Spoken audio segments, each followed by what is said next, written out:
মোগল যুগের রেসিপি সহ বহু শতাব্দী ধরে ইলিশ মাছ ভুনা বাঙালি খাবারের একটি প্রধান উপাদান। এটি এমন একটি খাবার যা বাংলাদেশের সংস্কৃতি ও ঐতিহ্যের গভীরে প্রথিত। আসসালামু আলাইকুম, মির্জানাস কুকিংয়ে আপনাদের স্বাগতম। আশা করি আপনারা সকলেই ভালো আছেন। তো আজ আমি ইলিশ মাছ ভুনা সম্পর্কে একটি আশ্চর্যজনক গোপনীয়তা প্রকাশ করতে যাচ্ছি, যা আপনার রান্নার দক্ষতাকে পরবর্তী স্তরে নিয়ে যাবে। আর এই চাঞ্চল্যকর তথ্যটি আপনারা ভিডিওর শেষের দিকে পাবেন। তাই আমার চ্যানেলে যারা নতুন আছেন তারা অবশ্যই চ্যানেলটিকে সাবস্ক্রাইব করে বেল আইকনে ক্লিক করুন এবং আরও নতুন নতুন ভিডিও পেতে অবশ্যই লাইক, কমেন্ট অ্যান্ড শেয়ার করুন। তো আমি প্রথমেই 3টি ইলিশ মাছের টুকরো নিয়ে ভালো করে হলুদ, মরিচ, লবণ দিয়ে মেখে নিয়েছিলাম। তো এখানে আমি পরিমাণ মতো তেল দিয়ে দিয়েছি, তারপর তেলের মধ্যে মাছগুলো দিয়ে ভাজতেছি। তো মাছগুলো আমি ভালো করে ভেজে নেব। তো আমার মাছ প্রায় ভাজা শেষ, এই পর্যায়ে আমি মাছগুলো উঠিয়ে নিচ্ছি। তো এই সেম তেলে আমি কেটে রাখা পেঁয়াজের কুচিগুলো দিয়ে দেব। তো আমি 1 বাটির মতো পেঁয়াজ কুচি করে রেখেছিলাম। প্রায় 5টির মতো কাঁচামরিচ আমি আগে থেকে মাঝখান থেকে কেটে রেখেছিলাম। তো এই কাঁচামরিচগুলো আমাদের গাছের কাঁচামরিচ। আরও প্রায় কয়েকদিন আগেই আম্মু বাজার থেকে কাঁচামরিচ আনতে দিয়েছিল আব্বুকে। তো আব্বু এসে বলতেছে যে কাঁচামরিচের যে দাম, তা আমি বুদ্ধি দিলাম ঠিক আছে, মরিচ না কিনে 3টা মরিচ গাছ কিনলেই হয়ে যায়, কাঁচামরিচ বিক্রি করে বড়লোক হয়ে যাব। তো যাই হোক, তো এই কাঁচামরিচগুলো আমাদের গাছের ছিল। তো এখানে আমি পরিমাণ মতো লবণ দিয়ে দিয়েছি, আপনারা টেস্ট বুঝে একটু লবণটা দিন। ভালো করে কিছুক্ষণ ভেজে নেব।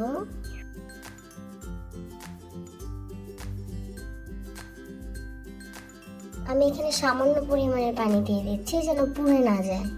তো আপনারাও সামান্য পরিমাণের পানি দিয়ে নেবেন। তো এই পর্যায়ে আমি 1 চামচের মতো হলুদের গুঁড়ো দিয়ে দিচ্ছি, আর মরিচের গুঁড়োটাও আমি 1 চামচের মতোই দিয়েছি। তবে আপনারা যত পরিমাণ ঝাল খেতে পছন্দ করেন ওই পরিমাণ দিবেন। আমার ফ্যামিলিতে ঝাল ভালোই খায়, বাট আমি তবু 1 চামচ দিয়েছি। সাথে ফজের ফাঁকিও দিয়ে দিয়েছি এবং এখন এগুলো একসাথে ভালো করে নেড়ে চেড়ে মিশিয়ে নেব। তো আমি ভালো করে এই সবগুলো উপকরণ ভেজে নেব। ভাজার পর আমি এখানে একটু 1 কাপের মতো পানি দিয়ে দিয়েছি। এখন একটু ভালো করে নেড়ে মিশিয়ে নেব।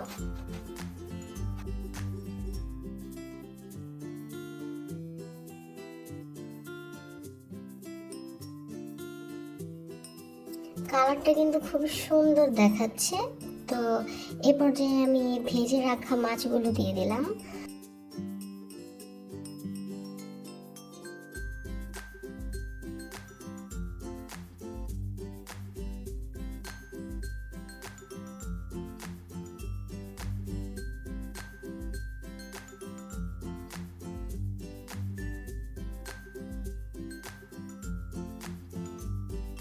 ভাজা মাছের ভিতরে মশলাগুলো যেন যায় তার জন্য আমি একটু আগেই দিয়ে দিছি। একটু ভেজা অবস্থায় বা একটু ঝোল অবস্থায় মাছগুলো দিয়ে দিবেন। তো আমি ঢেকে দিয়েছিলাম, তো ঢাকনা উঠিয়ে আমি আবার ভালো করে নেড়ে চেড়ে নিচ্ছি। খেয়াল রাখবেন নিচে যেন লেগে না যায়, লেগে গেলে কিন্তু খাবারটা তেমন পরে ভালো লাগে না।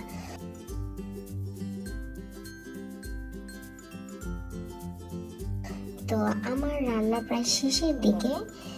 আর আরেকটি কথা যেটা আমি শুরুতে বলেছিলাম যে একটি গোপনীয় টিপস থাকতেছে, তো সেই টিপসটা আমি এখন আপনাদের দেব। ইলিশ মাছ ভুনাকে বিশেষ করে তোলে তা হলো তার বহুমুখিতা। ইলিশ মাছ ভুনার আসল স্বাদ আনলক করার চাবিকাঠি ব্যবহৃত তেলের মধ্যে রয়েছে। সরিষার তেল ব্যবহার করা আপনার তরকারিটিকে একটি সুগন্ধি দেবে, আবার নারকেল তেল থালাটিতে একটি সমৃদ্ধি যোগ করে দেয়। কিন্তু আসল গেম চেঞ্জার হলো যখন আপনি সরিষা ও নারিকেলের তেলের সংমিশ্রণের ব্যবহার করবেন, তখন ইলিশ মাছ ভুনার টেস্ট তখন দ্বিগুণ হয়ে যাবে। তো আশা করি আমার আজকের ভিডিওটি আপনাদের অনেক ভালো লেগেছে। তো যারা চ্যানেলে নতুন আছেন তারা অবশ্যই চ্যানেলটিকে সাবস্ক্রাইব করে বেল আইকনে ক্লিক করুন এবং এমন নতুন নতুন ভিডিও পেতে লাইক, কমেন্ট এন্ড শেয়ার করে দেবেন। তো আপনাদের একটি লাইকে অনেক অনুপ্রাণিত হব আর নতুন নতুন ভিডিও বানাতে উৎসাহিত বোধ করব। তো আমার চ্যানেলে আরও অনেক ভিডিও আছে, আপনারা আশা করি চ্যানেলটা ঘুরে ভিডিওগুলো দেখবেন। আজকের মতো আল্লাহ হাফেজ।